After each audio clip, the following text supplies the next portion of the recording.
Bonjour à tous, rebonjour. Nous allons donc reprendre cet après-midi sur observer et comprendre les choix. Alors tout d'abord, juste une petite information. Pour tous ceux qui nous regardent en visio, vous avez la possibilité de poser des questions sur le chat. Et je pense que cet après-midi, il y aura beaucoup de questions.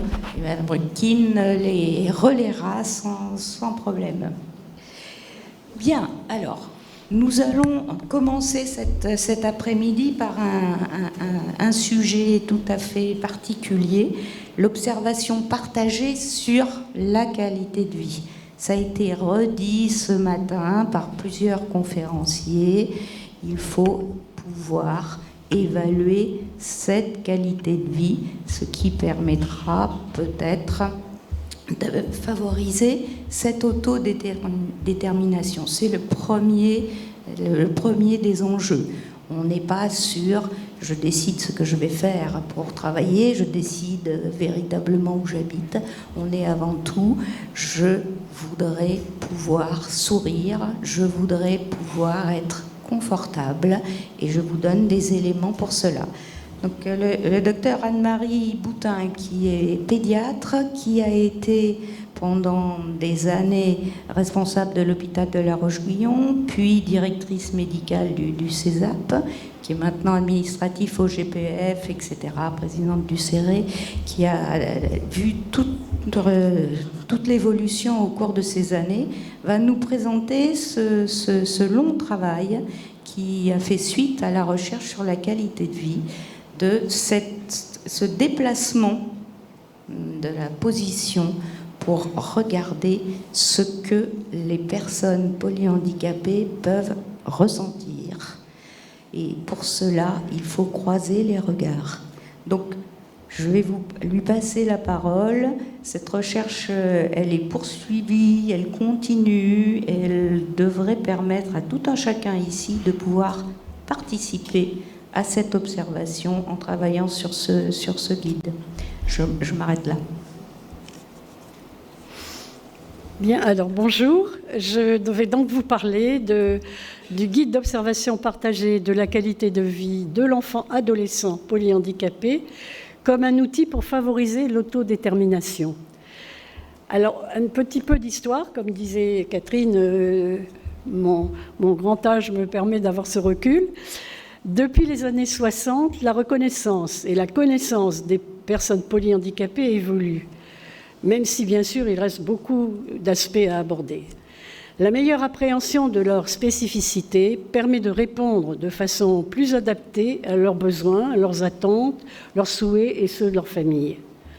Leur accompagnement, qui était centré au départ sur l'accueil et la survie des soins médicaux par des soins médicaux et d'assistance, s'est rapidement complété par l'éducation, la rééducation et l'accompagnement social. Cet accompagnement évolue encore maintenant à travers l'objectif de l'accès pour elles à une qualité de vie optimale, avec la recherche de ce qu'elles vivent et ressentent elles-mêmes de leurs conditions de vie. Alors, j'espère que je ne vais pas me tromper. Voilà, ça c'était déjà, vous voyez, j'ai déjà... Bon. Alors, l'historique de la notion de qualité de vie, différentes étapes ont émaillé cette évolution. Dans les années 60, la notion de qualité de vie a été développée dans le domaine économique. Et à noter d'ailleurs que dès cette époque, en 67, aux États-Unis, une étude montrait qu'il n'y avait pas forcément de corrélation entre les conditions objectives de vie observées et le vécu des populations, ni de corrélation entre les évaluations d'un observateur externe et l'appréciation des individus eux-mêmes sur leurs conditions de vie. Cette étude concluait donc déjà que seul le sujet peut évaluer sa qualité de vie. Confortant cette notion, une étude anglaise, l'étude Sparkle en 2007, qui concernait l'évaluation de la qualité de vie d'enfants atteints de paralysie cérébrale, montrait que, alors que pour les enfants qui pouvaient s'exprimer eux-mêmes, les parents avaient tendance à sous-évaluer leur qualité de vie par rapport à ce qu'ils en disaient eux-mêmes. Dans les années 70, la notion de qualité de vie apparaît dans le domaine de la santé, qui a soulevé à l'époque de nombreuses critiques, et encore un peu, car la santé y est souvent alors traitée de manière trop restrictive, comme l'absence de maladies ou de troubles fonctionnels, et non pas comme l'expression d'un bien-être plus global, physique, psychique et social. Vinrent ensuite, après l'introduction de la qualité de vie dans le domaine économique et de la santé, les études sur la qualité de vie des personnes souffrant de déficiences intellectuelles. Ces études ont débuté dans les années 90 et se sont étendues depuis les années 2000 et continuent. Alors, vous allez pouvoir la lire et je vais vous lire cette définition complexe mais intéressante, je pense. En 1994, donc, l'OMS propose une définition officielle de la qualité de vie comme étant la perception qu'a l'individu de sa place dans l'existence, dans le contexte de la culture et du système de valeurs dans lesquels il vit, en relation avec ses objectifs, ses attentes, ses normes et ses inquiétudes. Il s'agit d'un large champ conceptuel englobant de manière complexe la santé physique, son niveau d'indépendance, ses relations sociales, ses croyances personnelles et sa relation avec les spécificités de son environnement. Comme je vous disais, c'est une définition qui est un peu complexe, mais vraiment intéressante, car elle précise bien la dimension subjective de la qualité de vie, en spécifiant en introduction qu'il s'agit de la perception qu'a l'individu. Alors, pourquoi explorer la qualité de vie ? La démarche d'interrogation de la qualité de vie s'inscrit dans le parcours de l'enfant et adolescent polyhandicapé dans les objectifs du projet d'accompagnement. Il nous a semblé important de prendre cette dimension de recherche de l'accès à une bonne qualité de vie comme base de l'accompagnement, avec la prise en compte de son ressenti sur ce qu'il vit, ce qui permet, semble-t-il, et ça a été un peu abordé tout à l'heure d'ailleurs, de ne pas baser l'accompagnement uniquement dans une perspective développementale avec un objectif de normalisation, même si bien sûr le développement des compétences fait partie des facteurs qui contribuent à une bonne qualité de vie. Mais il semble que ce ne soit pas la seule dimension à prendre en compte pour envisager l'accompagnement des enfants et adolescents polyhandicapés. Excusez-moi, j'ai déjà oublié. Voilà. Non, je vais trop vite, c'est pas grave.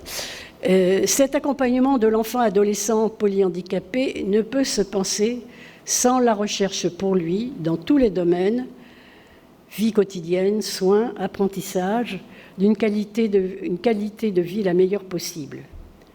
La reconnaissance de la qualité de vie d'une personne, en prenant acte de son ressenti, de ses choix, perçus ou exprimés, contribue à l'exercice et au respect de ses droits fondamentaux.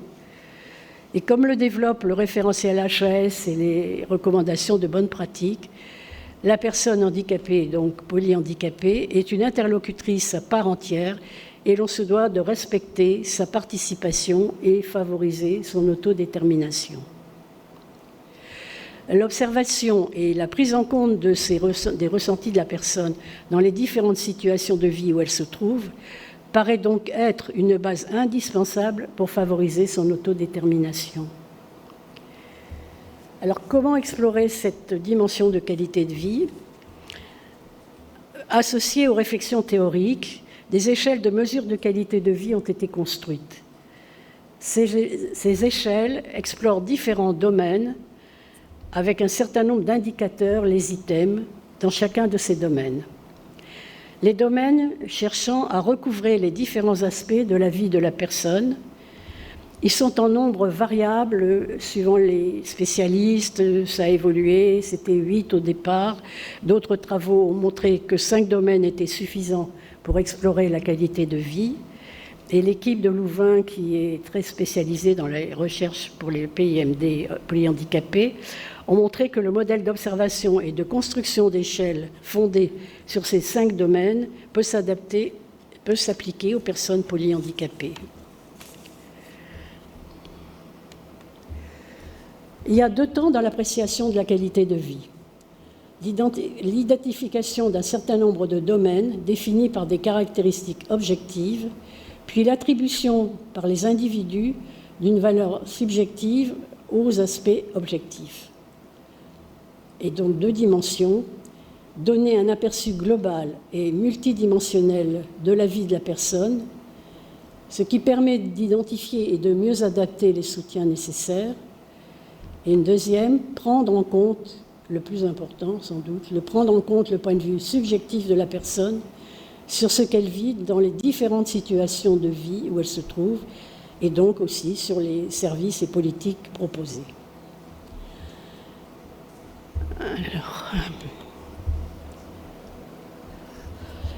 Alors, l'exploration de la qualité de vie s'est faite avec des recherches. Et ayant pris connaissance des recherches antérieures qui portaient plus spécifiquement sur la qualité de vie des personnes polyhandicapées, et on a pris connaissance plus particulièrement de 3 d'entre elles, une recherche lyonnaise qui portait sur gastrostomie, nutrition et qualité de vie chez les enfants polyhandicapés. C'était une recherche vraiment liée à la santé. La recherche Sparkle, déjà citée en 2007, qui concernait la qualité de vie des enfants atteints de paralysie cérébrale, mais qui abordait plus difficilement la qualité de vie des enfants polyhandicapés inclus dans l'étude. Et surtout, la création de l'échelle de qualité de vie, PIMD et polyhandicap, de l'équipe de Louvain dont j'ai parlé, Petri, Maes et Vlaskamp, concernant les personnes polyhandicapées, PIMD, mais avec des groupes d'âge plus hétérogènes. Ça allait de la petite enfance à l'âge adulte. C'est dans ce contexte que de 2011 à 2014, alors est-ce que j'ai mis là un truc? Ah, excusez-moi, je ne sais pas si je n'ai pas... Excusez-moi, je suis un peu perdue dans mes diapos. Voilà, donc je vais avancer. Non, bon, c'est pas grave. Alors, donc, c'est donc dans ce contexte de 2011 à 2014, en collaboration avec des labos de recherche universitaires, le CESAP a mené une recherche en vue de la création et validation d'une échelle de vie, de qualité de vie et d'une grille des caractéristiques personnelles et environnementales d'enfants polyhandicapés de 6 à 14 ans. Ce travail avait donc 2 objectifs. D'une part, évaluer quantitativement et qualitativement la qualité de vie des enfants, et d'autre part, repérer les facteurs qui la favorisent ou l'entravent.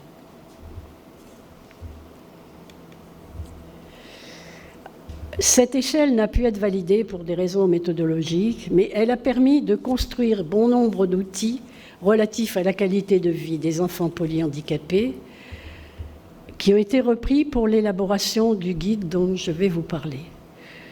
En 2014, dans le cadre du CERE, Conseil d'études, recherche et évaluation du CESAP, un groupe de travail a repris ses travaux pour élaborer donc un guide d'observation partagée de la qualité de vie des enfants adolescents polyhandicapés de 6 à 20 ans. On a un peu élargi l'éventail des âges. L'étude s'est déroulée en plusieurs phases à partir de 2015 et a abouti à une version finalisée en 2021. Alors ça, c'est important, il ne s'agit pas d'un outil d'évaluation, mais d'un outil d'observation du ressenti de l'enfant dans les différentes situations où il se trouve.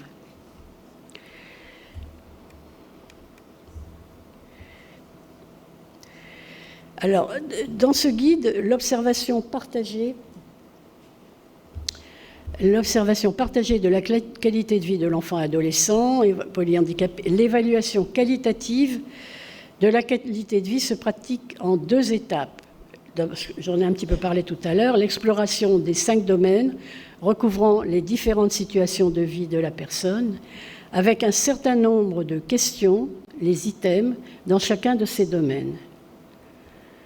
Et 2e étape, l'attribution par la personne d'une valeur subjective aux différentes questions et items, avec le recueil du point de vue subjectif de l'enfant sur ce qu'il vit dans ces situations de vie.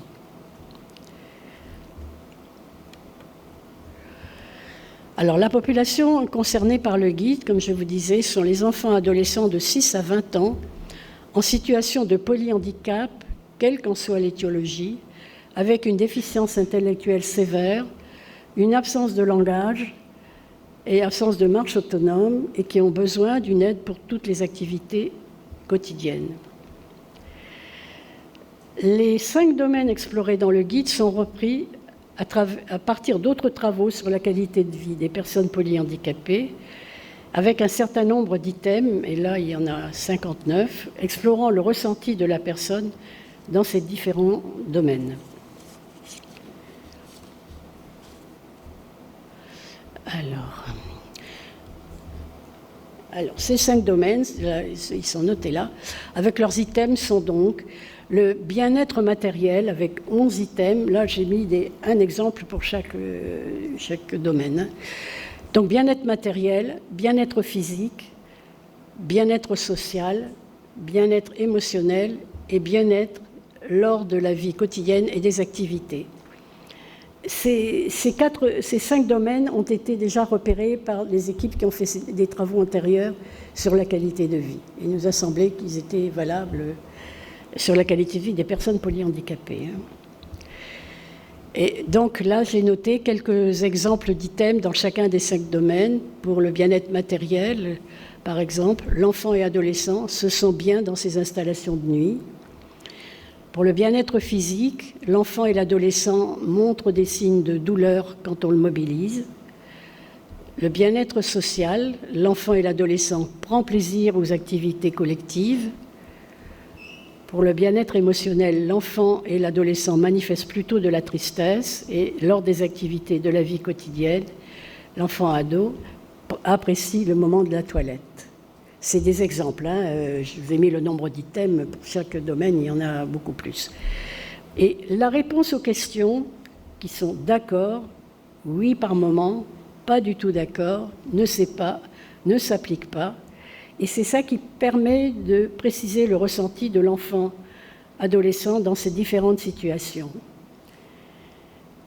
Aussi bien en niant dans les aspects négatifs qu'en étant d'accord. Hein. Et là, il y a les nuances justement du ressenti de l'enfant. Alors, la question justement d'apprécier la subjectivité et le ressenti de la personne se heurte pour les personnes polyhandicapées aux problèmes de communication. Il s'agit donc de décrire au mieux ce qu'elles expriment de ce qu'elles ressentent dans les différentes situations observées. Pour remédier à ces difficultés de communication, en vue d'accéder à sa subjectivité, il est fait appel à l'observation par les personnes de l'entourage proche, familial et professionnel, qui connaissent bien l'enfant et adolescent et ses modalités d'expression. Ces observations croisées sont une procédure très habituelle d'observation qui apporte une grande richesse de... Donc pour remédier à... Donc je vous ai dit, et sans méconnaître la difficulté et le risque de parler en lieu et place de la personne, pour limiter cette difficulté et proposer donc ce partage d'observation entre professionnels et parents, d'où l'observation partagée. Ce partage d'observation, il permet aussi la couverture d'un plus grand nombre de situations de vie de l'enfant adolescent, les parents pouvant observer les temps de nuit, les professionnels les temps d'activité. Il permet aussi le partage entre ces différents observateurs de la connaissance de l'enfant et des bases du projet envisagé pour son accompagnement. C'est vrai qu'il faut l'entendre comme quelque chose d'une co-construction parent-professionnel.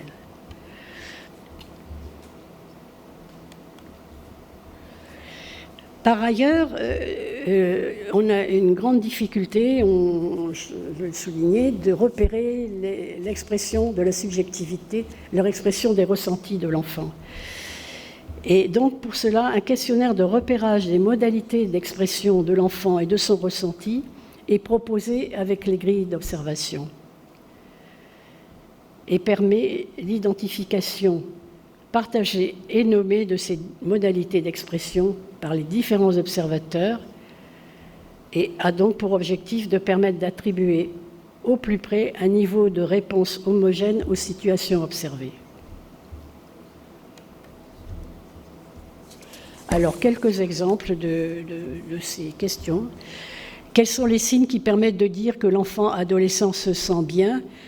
Alors, je vous disais tout à l'heure, avec les nuances des réponses, c'est-à-dire que ou c'est d'accord, ou c'est négatif, ou c'est un petit peu douteux, etc.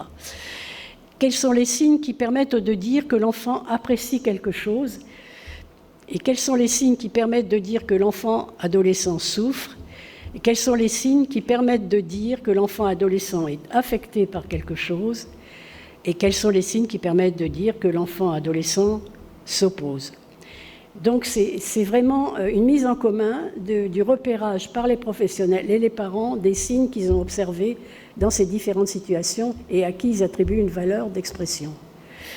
Et l'identification partagée et nommée par les différents observateurs qui a pour objectif de permettre d'attribuer au plus près un niveau de réponse homogène aux situations observées est quelque chose d'important parce qu'on se rend compte quand même que ça peut tout à fait inclure des réponses différentes. Ceci étant, il faut qu'elles soient exprimées et qu'elles puissent être discutées parce qu'il y a certainement des problèmes d'environnement, il y a des réflexions à avoir sur ces réponses différentes, mais je crois qu'il faut que ce soit dit, que ce soit exprimé et dit en commun, je crois, pour que l'observation soit vraiment partagée et possible en co-construction. Bon. Alors, ah oui, tout à l'heure.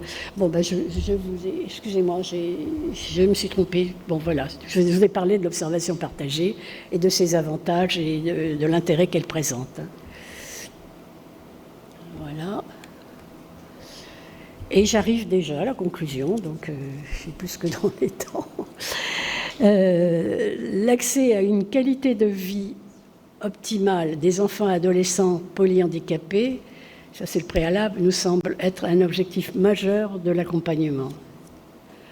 Et qui quelquefois, justement, ça a été un peu évoqué ce matin, est très basé sur une normalisation, une acquisition de compétences qui est importante, qui permet effectivement d'aboutir à... mais qui n'est pas la question finale. C'est-à-dire que si cette normalisation est au prix d'une qualité de vie compliquée, vous savez, on a tous connu cet exemple des personnes qui avaient des problèmes moteurs et qui ont été rééduquées toute leur jeunesse et qui en font un récit absolument négatif et quand ils sont à l'âge adulte.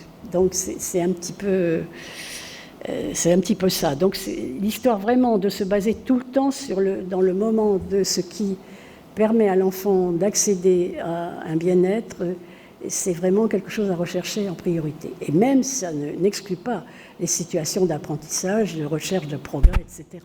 Mais ce n'est pas l'objectif, pour moi, l'objectif essentiel et principal. Bon, alors, donc j'ai développé ça, le guide d'observation partagée de la qualité de vie de l'enfant et adolescent, et donc un outil proposé pour explorer ces différentes situations de vie et y repérer la dimension subjective, c'est-à-dire son ressenti dans ces différentes situations. C'est aussi comme proposé pour permettre la prise en compte de cette dimension, j'y reviens, c'est vraiment essentiel, de cette dimension du ressenti dans son accompagnement. La prise en compte du ressenti de l'enfant étant, semble-t-il, un facteur majeur de contribution à son autodétermination. C'est-à-dire qu'il faut l'observer et le deuxième temps, il faut le prendre en compte. Alors, de façon qui peut être différenciée, mais enfin, vraiment, il faut que ce soit apprécié. Alors, c'est dans ce sens que le guide peut servir de base au projet d'accompagnement de l'enfant. Par ailleurs, je l'ai dit et je le répète aussi, le partage de l'observation entre parents et professionnels, outre la facilitation d'explorer les modalités d'expression et de se mettre. C'est aussi un élément d'appui à la co-construction du projet, c'est-à-dire qu'il y a une collaboration dans l'observation qui peut s'étendre justement, en tout cas avec des éléments qui permettent de comprendre la construction du projet. J'insiste un petit peu, c'est pas toujours ce qui est de plus simple, mais donc ça me paraît important et c'est là où on peut vraiment avoir une collaboration importante des parents et des professionnels.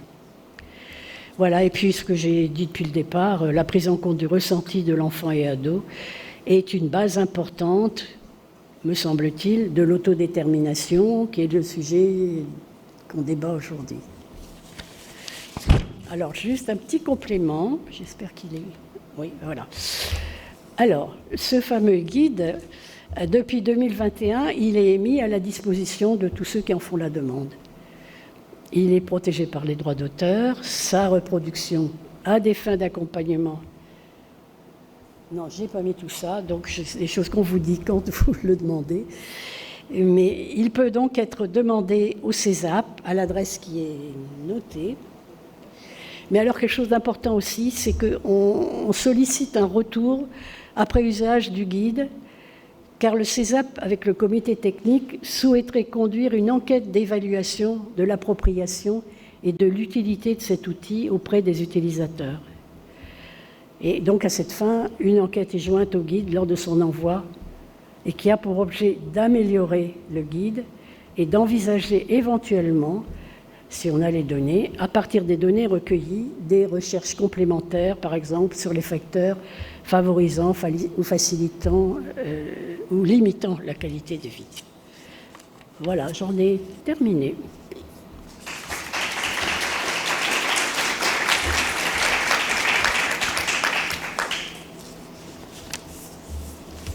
Bien.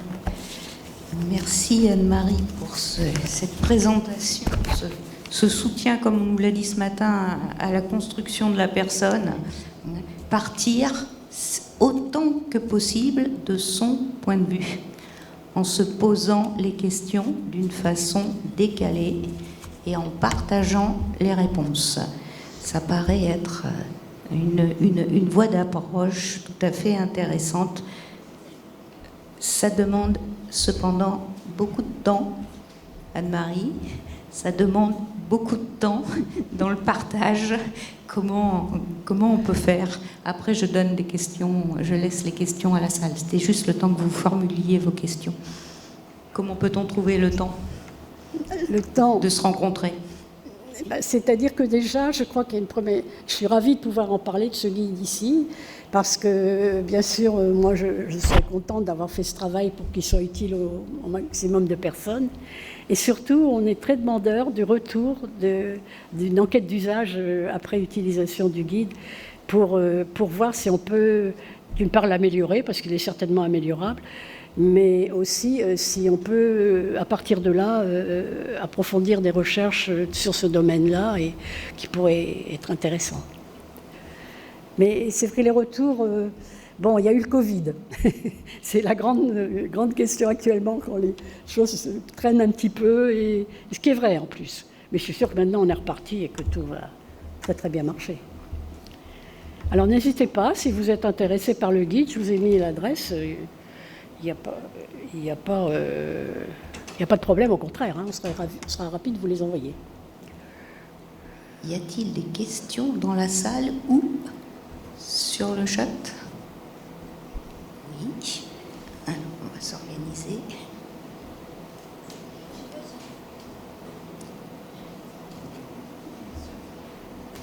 Merci.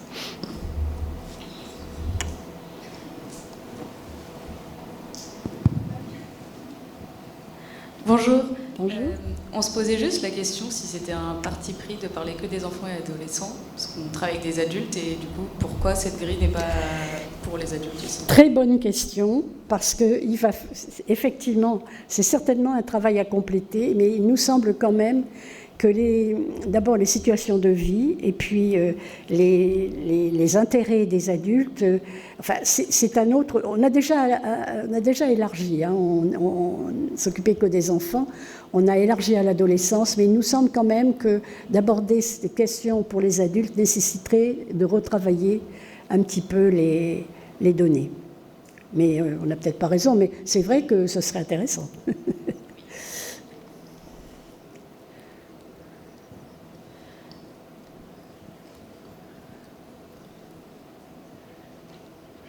Merci beaucoup Anne-Marie.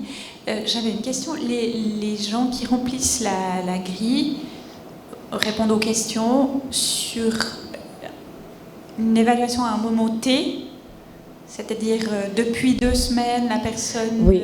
L'enfant a l'air d'avoir du plaisir dans le moment X, Y, ou bien non, c'est limité.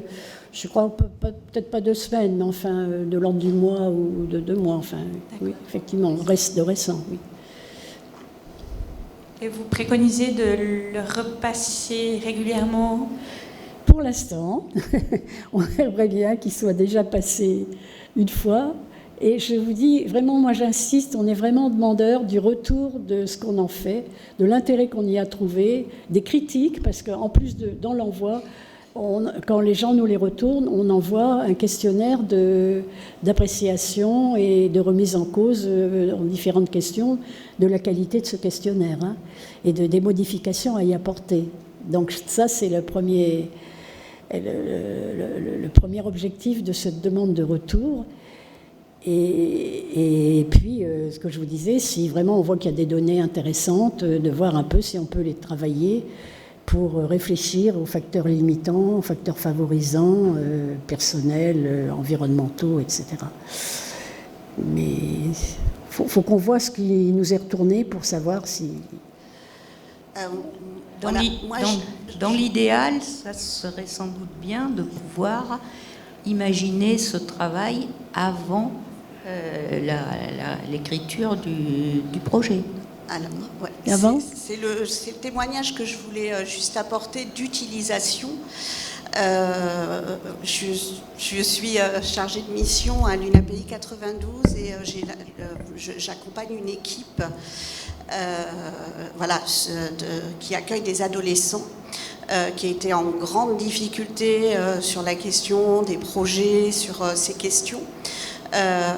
Et du coup, il se trouve que d'abord, j'ai découvert, je viens de l'autisme, j'ai découvert le partage d'outils. J'ai été très étonnée quand j'ai envoyé un mail au CESAP en demandant le livret bienveillance, en demandant si c'était possible. J'ai tout de suite tout reçu très très rapidement avec des possibilités d'utilisation vraiment très open, donc ça c'est très agréable.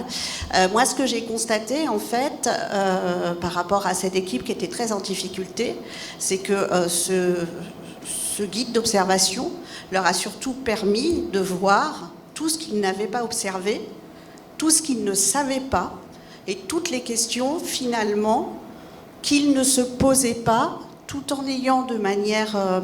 vraiment, c'est une équipe qui est dans la recherche de la bienveillance, mais qui finalement fonctionne beaucoup avec c'est parce qu'on le sait, c'est parce qu'on le voit, c'est parce qu'on le connaît bien, c'est parce qu'on le connaît depuis très longtemps.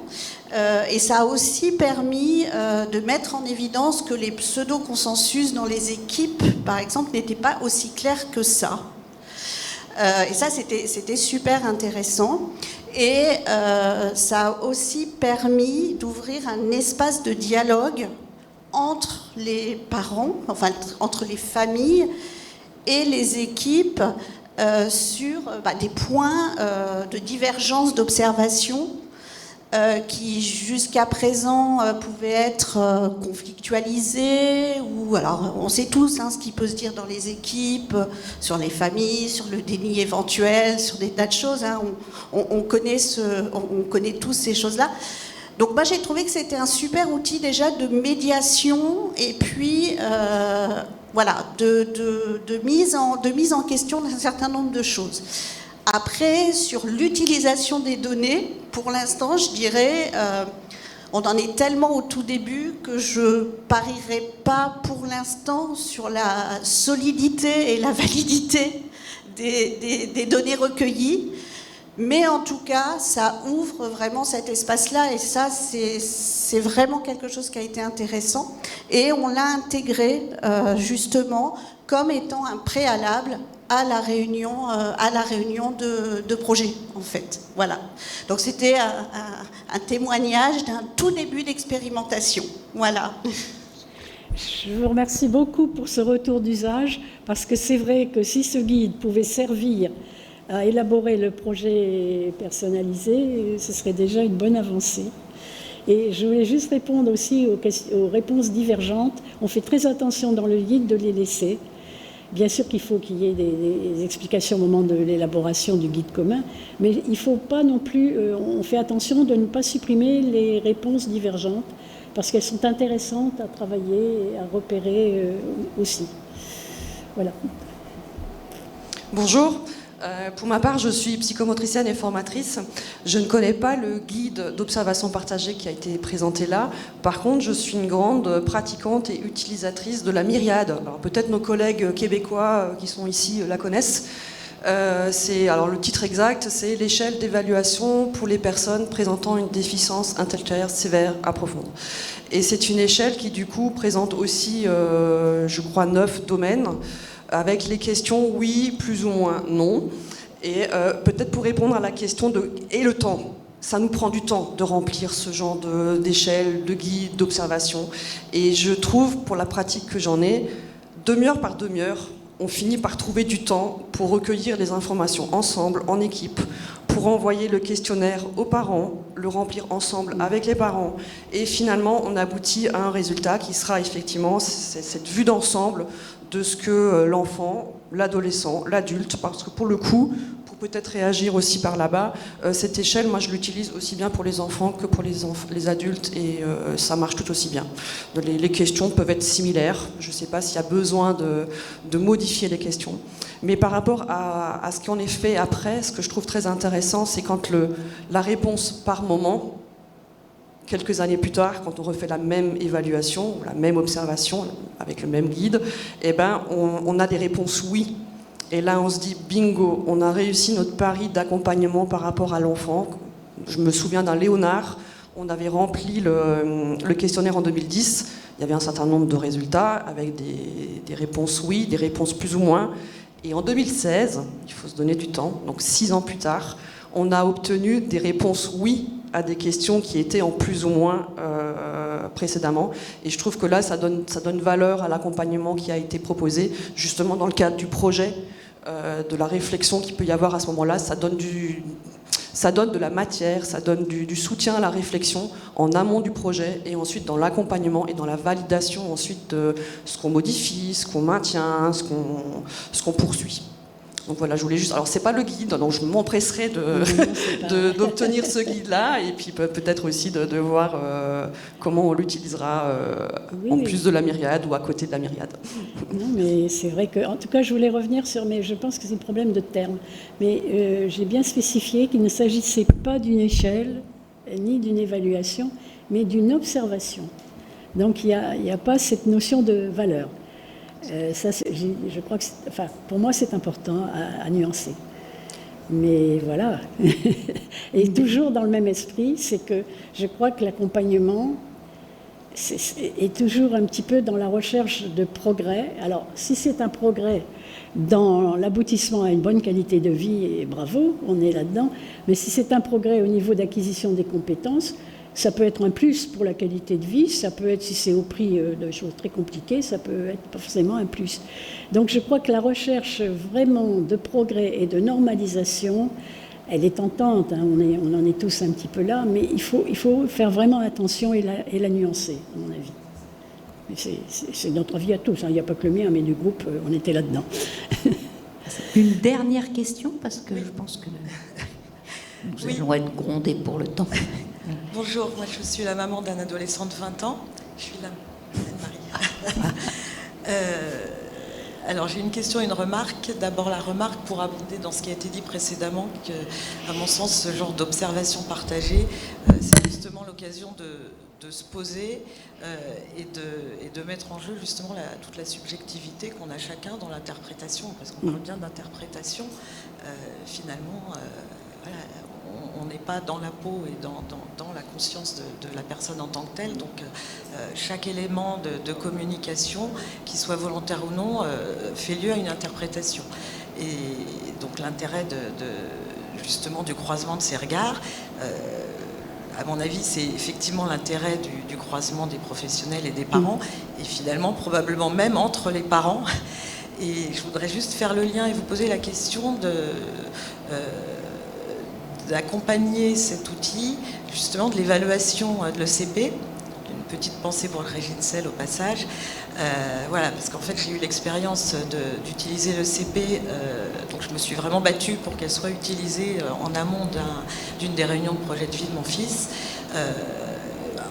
À mon sens, c'était pas évaluer pour évaluer, mais c'était justement se donner le temps et l'occasion d'observer, de partager et d'observer des choses qui finalement nous paraissent peut-être évidentes, alors en tant que parents ou de professionnels, mais des choses qui finalement au quotidien sont des évidences et qu'on n'a jamais regardé sous cet angle, sous un nouvel angle en fait, de qu'est-ce que veut dire tel mouvement ou telle situation.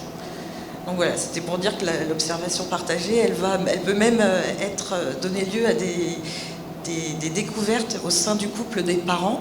Finalement, on ne voit pas du tout la même chose dans notre enfant, on interprète. Avec les grands-parents, on s'aperçoit que chacun y va de son interprétation. Et que pour moi, tous ces outils sont justement une manière de se poser. Oui, et d'obliger à observer, en se posant la question. Et je pense que pour revenir sur ces divergences, elles sont fort intéressantes parce qu'elles c'est intéressant à analyser. Elles sont souvent en rapport avec un problème environnemental, et je pense, c'est pour ça que vraiment on cherche à ne pas les éliminer, au contraire, à en faire un sujet de partage là aussi. Bien. Voilà. Merci Anne-Marie. Maintenant, nous allons passer à la communication. Il y a monsieur suivante. qui voulait parler. Monsieur, si, j'ai envie parce que c'est monsieur du Québec là qui voulait. Ah pardon, excusez-moi. Excusez-moi. J'ai vu qu'il levait la main, donc je suis intéressée de savoir l'avis de nos amis. Non, mais, Cher Brouquet. question très très rapide. Est-ce Voilà. qu'on parlait d'identifier les facteurs facilitants et entravants de l'environnement? Oui. Est-ce que vous avez proposé une méthode pour l'identification de ces facteurs-là qui influencent la qualité de vie? Oui, alors dans la précédente étude dont je vous ai parlé, qui était très universitaire, très compliquée, etc., il y avait toute une partie qui était des caractéristiques personnelles et environnementales, et donc qui était recherchée à observer. Après, il aurait fallu faire le travail était prévu de faire un lien, de voir un petit peu, effectivement. Mais il y avait ces données qui peuvent être retrouvées enfin, dans beaucoup de recherches, finalement. Je crois qu'il faut vraiment être précis sur les caractères personnels et environnementaux, déjà, de la personne, quoi. D'accord, merci.